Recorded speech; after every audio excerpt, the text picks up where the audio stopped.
이새의 줄기에서 한 싹이 나며 그 뿌리에서 한 가지가 나서 결실할 것이요 그의 위에 여호와의 영 곧 지혜와 총명의 영이요 모략과 재능의 영이요 지식과 여호와를 경외하는 영이 강림하시리니 그가 여호와를 경외함으로 즐거움을 삼을 것이며 그의 눈에 보이는 대로 심판하지 아니하며 그의 귀에 들리는 대로 판단하지 아니하며 공의로 가난한 자를 심판하며 정직으로 세상에 겸손한 자를 판단할 것이며 그의 입에 막대기로 세상을 치며 그의 입술의 기운으로 악인을 죽일 것이며 공의로 그의 허리띠를 삼으며 성실로 그의 몸의 띠를 삼으리라.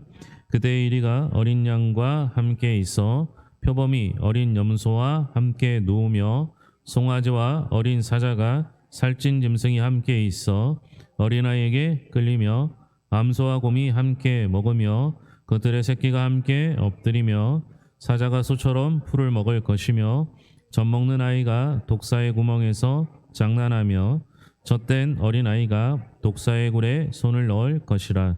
내 거룩한 산 모든 곳에서 해됨도 없고 상함도 없을 것이니 이는 물이 바다를 덮음 같이 여호와를 아는 지식이 세상에 충만할 것임이니라.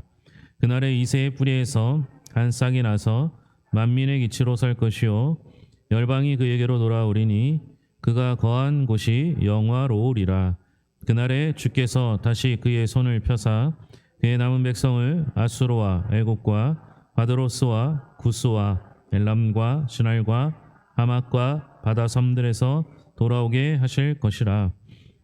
여호와께서 열방을 향하여 기치를 세우시고 이스라엘의 쫓긴 자들을 모으시며 땅 사방에서 유다의 흩어진 자들을 모으시리니 에브라임의 질투는 없어지고 유다를 괴롭게 하던 자들은 끊어지며 에브라임은 유다를 질투하지 아니하며 유다는 에브라임을 괴롭게 하지 아니할 것이요 그들이 서쪽으로 블레셋 사람들의 어깨에 날아앉고 함께 동방 백성을 노략하며 에돔과 모압의 손을 대며 암몬 자손을 자기에게 복종시키리라. 여호와께서 애굽 해만을 말리시고 그의 손을 유브라데 하수 위에 흔들어 뜨거운 바람을 일으켜 그 하수를 쳐 7갈래로 나누어 신을 신고 건너가게 하실 것이라. 그의 남아있는 백성 곧 아수르에서 남은 자들을 위하여 큰 길이 있게 하시되 이스라엘 애굽 땅에서 나오던 날과 같게 하시리라. 아멘.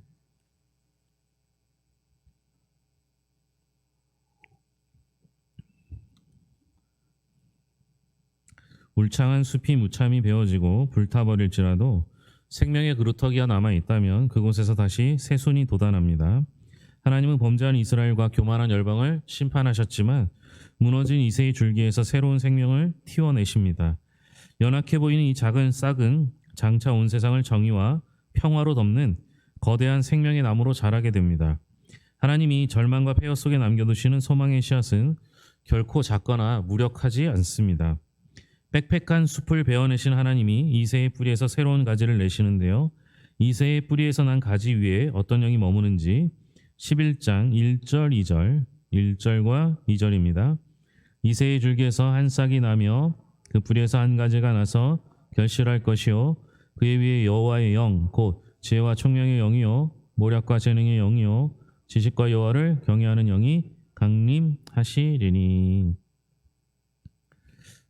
여호와의 영 곧 지혜와 총명의 영 모략과 재능의 영 지식과 여호와를 경외하는 영이 이제 경외하는 영이 머물게 된다 이렇게 말씀하죠. 이사야서는요 좀 독특한 구조를 가지고 있습니다.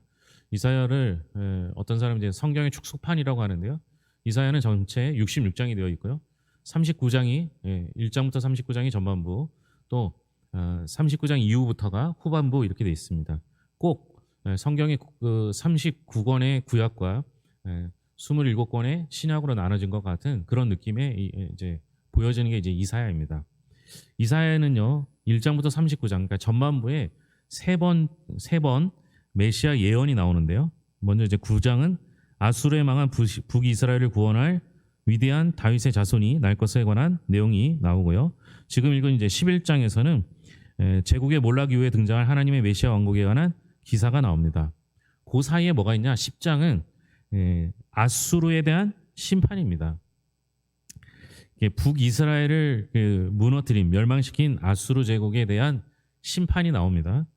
이사야 10장 33절 34절에 의하면요, 하나님께서 쇠로 빽빽한 숲을 베어 버리는데요, 그 빽빽한 숲이 바로 아수르 제국을 의미합니다. 하나님께서 이스라엘이 범죄할 때 아수르를 들어 징계하시고, 그리고 아수르가 교만하자 그도 역시 심판하시는 것입니다. 그래서 아수르에 의해서 북이스라엘은 멸망했죠.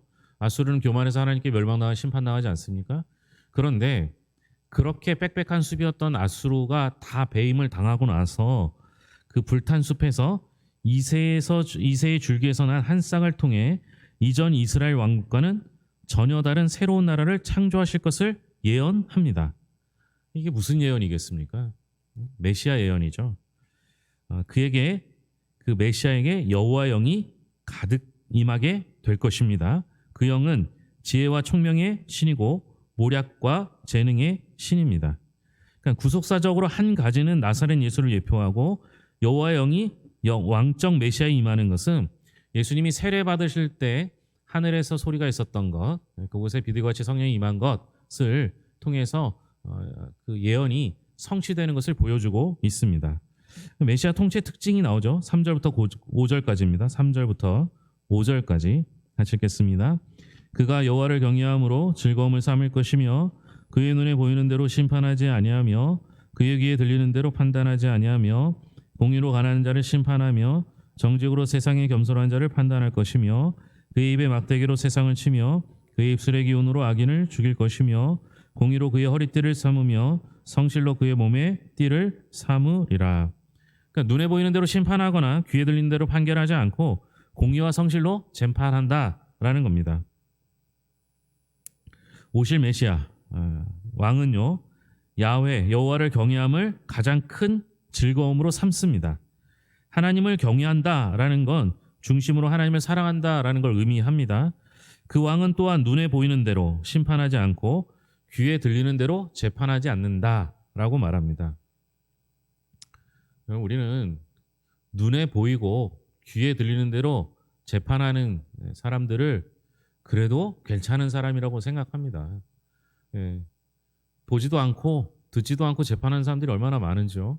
그러니까 보고 듣는 대로 심판하고 재판하는 것만 해도 세상에선 괜찮은 사람이라고 할 수 있습니다. 근데 여러분, 우리가 눈에 보이는 것, 우리가 귀로 듣는 것이 정말 진리라고 생각하십니까? 우리의 눈에 보이는 건 그때 상황에 따라 다르게 보이기도 하고, 들리는 건 역시 내 마음의 감정에 따라 다르게 들릴 수도 있습니다. 뿐만 아니라 소리를 크게 낼 수 있는 사람의 소리는 잘 들리고, 어떤 그 증거를 조작할 수 있다면 우리의 눈에 보이는 게 정확하지 않을 수 있다는 거죠. 그때 통치할 메시아 예수 그리스도는 눈에 들리고 보이고 귀에 들리는 대로가 아니고, 부자의 권력자의 아첨이나 뇌물을 받지 않고 가난한 자의 그 신음소리에 귀 기울이고, 그로 말미암아 하나님께서는 예수 그리스도를 통하여 공의로 심판하실 것을 이야기합니다. 왜 그러냐? 예수님은 하나님을 사랑하기 때문에 하나님을 사랑하는 자는 공의로울 수밖에 없는 것이죠. 공의로 심판하신 그 모습이 새로운 통치의 모습이 됩니다. 메시아의 공의로운 통치가 임할 때 세상의 변화가 일어나는데요. 6절부터 9절까지입니다. 그때에 이리가 어린 양과 함께 살며 표범이 어린 연소와 함께 누우며 송아지와 어린 사자가 살찜 짐승이 함께 있어 어린 아이에게 끌리며 암소와 곰이 함께 먹으며 그것들의 새끼가 함께 엎드리며 사자가 소처럼 풀을 먹을 것이며 젖먹는 아이가 독사의 구멍에서 장난하며 젖된 어린 아이가 독사의 굴에 손을 넣을 것이라.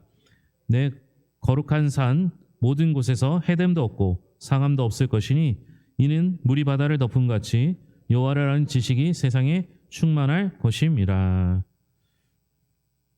어렸을 때 우리가 불렀던 찬양이 이게 있죠. 이리가 어린 양과 함께 사는 평화가 임하고 물이 덮음 같이 여호와를 아는 지식이 세상에 충만할 것을 이야기하고 있습니다. 6절부터 9절까지는요. 하나님을 사랑하고 세상을 공의로 다스리는 왕이 어떻게 세상을 바꿀지에 관한 상징적인 한 예를 들고 있습니다. 사회가 온전히 평화의 세상이 될 것입니다. 이는 우리 사람 사는 세상만의 문제가 아닙니다. 온 우주와 자연으로 확대된 안식과 평화의 세상입니다. 왕과 여호와의 관계가 온전하기 때문에 그 왕이 다스리는 세상도 온전히 평화가 임하게 되죠. 구속사적으로 이런 세상은 예수님이 오심으로 이미 시작되었으며 예수의 재림으로 온전히 완성될 것입니다. 메시아이신 예수님이 이 땅에 오심으로 죄와 사망의 권세가 물러나고 생명과 평화의 나라가 이미 도래했습니다. 예수님께서 재림하실 때 모든 만물이 온전한 자유와 안식을 누리게 될 것입니다. 주님은요, 눈에 보이는 어떤 조건이나 규율이 아닌 공의와 정직으로 우리를 다스릴 것입니다. 그날에는 해함이 없는 강자와 약자가 서로 어우러지는 평화의 나라가 될 것입니다. 주님이 오시는 날은요, 완전히 변화될 것이죠. 우리는 그날을 기대하고 고대하며 살아가지 않습니까? 그것이 예언되었고 성취되었고 완성될 것입니다. 아직 완성되지 않았기 때문에 불완전해 보일지 몰라도, 그러나 우리 주님의 나라는 반드시 완성되고 그날에는 서로가 평화의 나라로, 서로가 사랑의 나라로 이루어지게 될 것입니다. 이새의 뿌리에서 난 싹이 백성이 바라볼 영적인 표대가 되는데요. 그날에 어떤 일이 일어나는지 10절부터 12절까지 같이 읽겠습니다. 그날에 이새의 뿌리에서 한 싹이 나서 만민의 기치로 설 것이요 열방이 그에게로 돌아오리니 그가 거한 곳이 영화로우리라. 그날에 주께서 다시 그의 손을 펴사 그의 남은 백성을 아수르와 애굽과 바드로스와 구스와 엘람과 시랄과 하맛과 바다 섬들에게서 돌아오게 하실 것이라. 여호와께서 열방을 향하여 기치를 세우시고 이스라엘의 쫓긴 자들을 모으시며 땅 사방에서 유다에 흩어진 자들을 모으시리니. 이새의 뿌리에서 난 싹이 만민의 기치가 되고 그 기치 아래로 열방과 백성이 돌아오게 될 것입니다. 그날에 이새의 뿌리에서 난 한 싹이 만민의 기치로 서게 되면 열방이 그에게 돌아올 것입니다. 그리고 온 세계 열방이 새로운 왕 앞으로 나와서 경배하며 조언을 구하게 될 것이죠. 그때 온 세계는 참된 평화를 누리며 온전해질 것입니다. 그날에 하나님께서 구원의 손을 들 것인데요. 아수르, 애굽, 바드로스, 구스, 엘람, 시날, 하맛, 바다 섬들, 쫓겨난 포로들과 남은 백성이 돌아오게 할 것입니다. 굳이 하나님께서 이게 말씀에 이 사람들, 나라들을 다 쓴 이유는 뭐겠습니까? 여러분, 하나님은요, 우리만 통치하시는 하나님이 아니라는 거예요. 그날에 온전히 하나님 나라가 회복되면 온 세계 열방을 하나님께서 다스리게 될 것이다 라는 겁니다. 그러니 여러분, 지금 이스라엘이 생각하는 백투 예루살렘이라고 하면서요, 다시 예루살렘을 회복시키실 것을 기대하는데요, 그 정도가 아니라니까요. 다시 오실 하나님의 나라는 온 세계와 열방, 우주를 통치하시는 하나님의 나라가 임하게 될 것입니다. 우리가 꿈꾸는 것 이상으로 하나님이 하실 거예요. 그러니까 여러분, 우리는 기대하고 소망하는 것, 그것이 이루어지는 것을 보는 것이 아니라 하나님이 세우실 나라를 기대하며 살아야 하는 것입니다. 그러니 여러분, 우리의 눈은 여기에만 머물지 마시고 온 세계와 열방을 위하여 기도하는 성도들이 될 수 있기를 바랍니다. 오랫동안 갈등하던 에브라임과 유다의 관계가 어떻게 변할지 13절입니다. 13절. 에브라임의 질투는 없어지고 유다를 괴롭게 하던 자들은 끊어지며 에브라임은 유다를 질투하지 아니하며 유다는 에브라임을 괴롭게 하지 아니할 것이요. 에브라임의 질투는 없어지고 유다를 괴롭히던 자들은 끊어지고 에브라임은 유다를 질투하지 아니하고 유다는 에브라임을 괴롭게 하지 않을 것이다. 이렇게 얘기합니다. 이제 에브라임은요, 북이스라엘을 전체를 뜻할 때 에브라임을 쓰기도 합니다. 그리고 이제 유다는 남유다를 뜻하니까요. 그러니까 이게 원래 다른 나라가 아니잖아요. 원래 이스라엘이 북이스라엘과 남유다로 나뉜 거잖아요. 따지고 보면 한 형제 자매입니다. 그런데 한 형제 자매인데 어때요? 서로 못 잡아먹어 안달입니다. 현실 남매, 현실 자매가 이렇죠. 우리나라도 비슷합니다. 그러니까 우리나라도 북과 남이 나눠진, 옛날에 독일이 그러했듯 전 세계적으로 몇 개 안 됩니다. 근데 어때요? 북쪽과 남쪽이 서로 시기하고 질투합니다. 이거 해결할 방법이 있습니까? 우리도 보면 남의 동생은 잘 봐줘요. 내 동생은 어때요?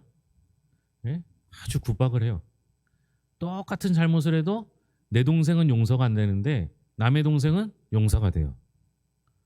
이거 해결이 안 됩니다. 그죠? 물론 이제 아이들이 좀 크고 서로 의지하게 되면 해결되기도 하지만 이게 가까운 사이일수록 서로 질투하게 되고 서로 시기하게 되면 해결이 안 돼요. 해결할 수 있는 방법은 유일하게 하나님이 이 땅에 임하시면 되는 겁니다. 예수님이 이 땅에 오시면요, 통일왕국이 이루어질 것이고요. 통일왕국이 이루어지면 서로 시기와 질투하던 사람이 하나님 안에서 평화의 나라를 임하게 하실 것입니다. 성경에 보면 예수님께서는 중간에 막힌 담을 허시고 서로에게 평화를 주셨습니다. 주님이 함께 하시면 이해하지 못할 사람이 없고 용서하지 못할 사람이 없습니다. 그럼에도 불구하고 아직 그 나라가 완성되지 않았기 때문에 이해도 안 되고 용서도 안 되는 사람이 있는 것이죠. 그러나 주님의 나라가 오게 되면, 그 나라가 완성되면 서로 평화가 임하게 될 것입니다.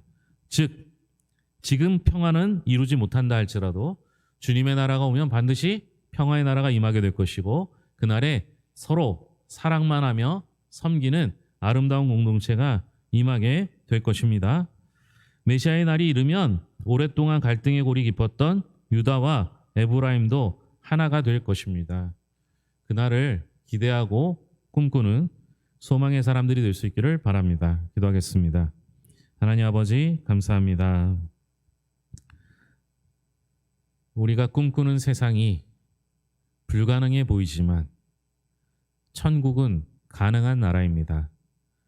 그 나라를 위하여 우리를 위해 메시아를 예비해 두셨고 예수 그리스도가 이 땅에 오셨으며 재림을 앞두고 있습니다. 주님이 다시 오시는 날 하나님의 자녀로 서게 될 것이며, 그날에 하나님 나라 백성이 될 것이며, 그날에 서로 사랑하며 섬기는 평화의 나라를 서로 맛보게 될 줄로 믿습니다.